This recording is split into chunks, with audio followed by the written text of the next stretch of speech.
My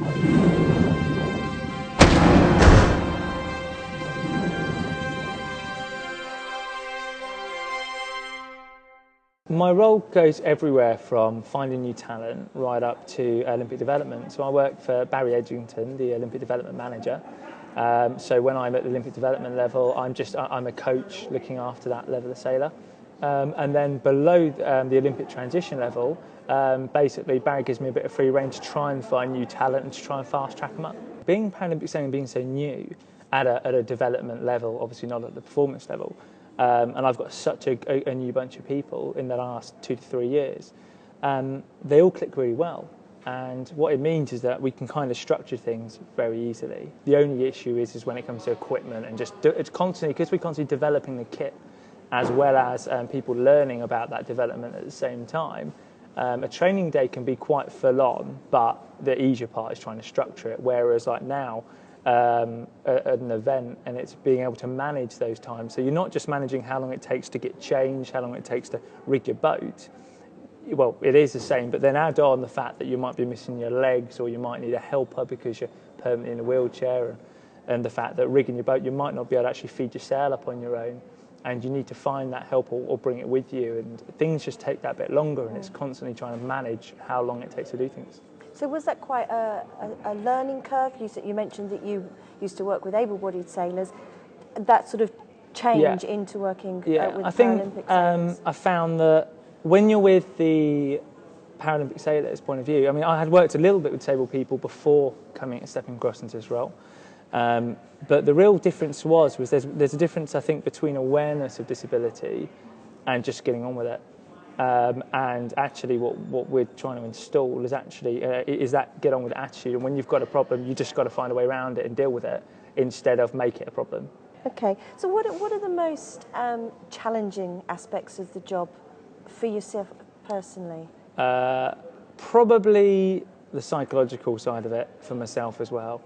I find I'm constantly trying to assess both their moods, what's going on in their lives, constantly trying to make sure I'm putting myself across in a way that they're completely open to me. So if there is a problem, if they are stressed out about something, whether it be their body or something at home or just throughout the day, because every morning they turn up in a different mood, and that can often just be something like you roll out of bed the wrong side. You know, for them it's a bigger deal than that, and that is got to be the hardest part of it. And then actually being able to rest and switch off. It's very, very hard to switch off. So just exactly how easy or difficult is it to get involved in Paralympic sailing? It's actually quite easy. You just got to be willing to get up and go and do it. And sadly, yeah, there are times when you have to travel. I wouldn't say it's easier down south, which is what a lot of people say. I would say it's easier if you're near a big lake. And the smaller lakes are not necessarily so easy to do it on, apart from a handful that do have the kit, and there are a couple down south that are two of the biggest ones for the 2.4, for instance. But the key thing is they've just got to, once they get into contact with me, they've just basically got to do the little things I ask them to do. So like go somewhere a couple of times and build the experience up.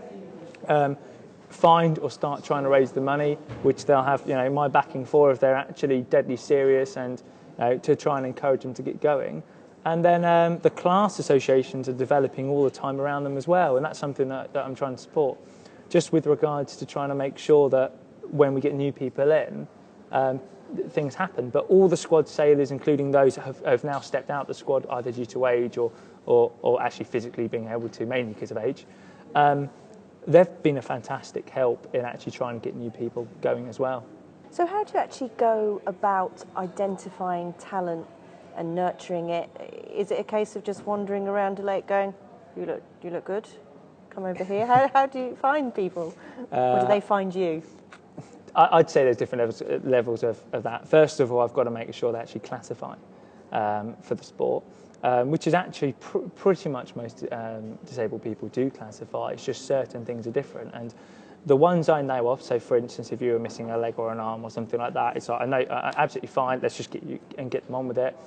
And I'll do something there where I'll just potentially try and borrow. There's a few ex-Paralympians out there that live locally to me actually, and I can borrow one of their boats, and I've often dragged it down here to Weymouth. and got them out that way. So the first time, get them experience borrowing a boat, and then it's a matter of, I'm sorry, you're going to have to go and get your own now because someone else has turned to kind of have a go in that boat. And I've been very lucky to have that support, if I'm honest, and I'm very grateful. Then for the people that I'm really not sure about, so they're borderline or a type of disability that's a pain, because pain doesn't classify, but certain things like MS actually does classify unless it's very, very mild. And same with cerebral palsy. Some real mild versions of cerebral palsy won't classify, but the majority do. So we have a classifier that we got trained up that lives in Exeter. So it's just a short trip there, and the only charge is to pay for her to use her medical room for an hour. And basically, the second we know the answer, we're off. And pretty much everyone we've sent there has ended up getting through it so far. And that's just because of we have a good idea whether or not. I mean, the amount of time I've spent just talking to sailors and the older sailors and just trying to learn as much as I can about it all. So it's all about, everything about Paralympic is about what the body can do compared to what it can't do. So it's what it can do. And then obviously if you can do too much, well, you're seen as able-bodied, basically. So these are people that you've seen at club level or sort of multi-class regattas, or where do you actually find You could the say people? absolutely everywhere. Right. We've had, for instance, only just yesterday down here, so which was the first day of the Silver Gold Regatta, and we have a young girl and her family walk up, they heard about it going on and just walked up to see what was going on. We'd love to get involved with sailing. And father had actually sailed. They used to own a J24, and I think they did some smaller topper a little bit, but more for fun. And it was great to see that. Last year, my top sailor at the moment turned up 2 years ago at this regatta, which was fantastic. And he's Will Street, who's just popped up into OTS. But then there's other ones, like I've gone to British Paralympic Association Day, set up a desk with a screen and a video playing of our performance team, and just chatting to people. And then it's just a matter of constantly trying to, whenever I see someone, to be honest, that looks like, you know, they've got an idea, I talk to them about sailing. If there's interest there, I'll encourage that. So who are you working with at the moment? Is this sort of potential talent for Rio 2016? And beyond that. And beyond that. So I've currently got 3 fairly young guys, 300 servicemen as well that make up the 6 Paralympic transition squad. But Will has also been just gone up to OTS squad, as he's performing really well in the World Cup Series so far this year. And then there's also, I'm constantly trying now to set up a youth squad as well. So constantly on the battle for more funding, because I've got like a couple of 17-year-olds, and I actually also know about 12-year-old and 11-year-old, and actually about 5 people around that age that I'm dying to get progressed. And we're working at the moment with a local club where they're near to try and make sure that they can learn how to sail, and with a training centre as well, actually on the Isle of Wight. And trying to just set some base up so they can get their stepping stones up while they're too young still and inexperienced to kind of take the next step. So the development squad, do they sail in the same boats that we see in the Paralympics, or is it a different type of boat? Yeah, so we actually use the 2.4, and I've got in fact, every single person I've got in the Paralympic Transition Squad could either stay in the 2.4 or progress into one of the other Scud 18 or the Sonar class.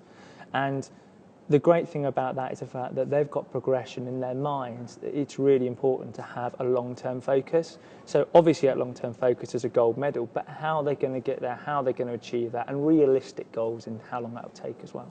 Do you find that the people that you work with, yes, they're having to overcome their disability, do you think that makes them more driven? Yes. Yeah, I do think the fact that I make it absolutely clear that I treat them as they're able-bodied people, and I'll help them where they need it. And then obviously they often, because they're in that mentality, I end up stepping in to help them when they really don't need it or don't want it. So of the sailors that we have competing at the Paralympics this year, have you worked with any of those guys? Yeah. I've helped out the Sonar guys, just a little bit here and there, and also jumped in as a bit of a training crew for them once in the past. And with the Scud guys, actually helped put Alex and Nikki together with Harvey Hillary and Barry Edgington when they first started before 2008. And with the 2.4s, Megan comes in and joins with us quite a lot, and so does Helena, and comes and joins in, because at the end of the day, if we're out there training and they're down here training as well, it's more boat on the start line practice for them, which is fantastic. And my guys get so much out of it as well, even though those two tend to just disappear out in front most of the time. But it just really does help to be able to see how things should be done, and just helps that learning curve. So someone who might be watching who is currently a club sailor or a club racer, what would you say to them about thinking, well, actually, I might fancy that? How would they go about doing that? Well, first of all, definitely say to yourself, you're never going to know if you like it unless you're going to try it. Okay. First point of view is contact the RYA and have a chat about that. Get hold of my contact details from them. It will get to me, hopefully. And basically, if I will guide them really, I'll look at their area where they live really, and I'll try and look at the best ways of them getting started. If they're only a mild disability, you see, they can go to any training centre and learn there. And most of them have got the kit anyway, if need be. And if they haven't, then I'll know where roughly the kit is in the country to the best of my knowledge anyway, and I'll try and get them started the best we can. Certainly encouraging them to also come along to an event and just watch a local event. So what sort of techniques or secrets do you have up your sleeve about how you actually encourage people to develop their talent? Contact, a lot of contact and encouragement. I spend a lot of time on the phone to them. I find that a lot of the disabled guys, because certain things are hard to do, they don't often do it when you ask them to do it. So they're actually checking up on them, making sure they've done it. It can be a bit annoying for them, I'm sure, at times. But when it comes to making sure that they are as prepared as they possibly can be, including when they're newbies, if they're complete newbies, making sure they just feel completely comfortable to go into that situation. So sometimes I'll down talk how windy it is out there, kind of thing, just to encourage them.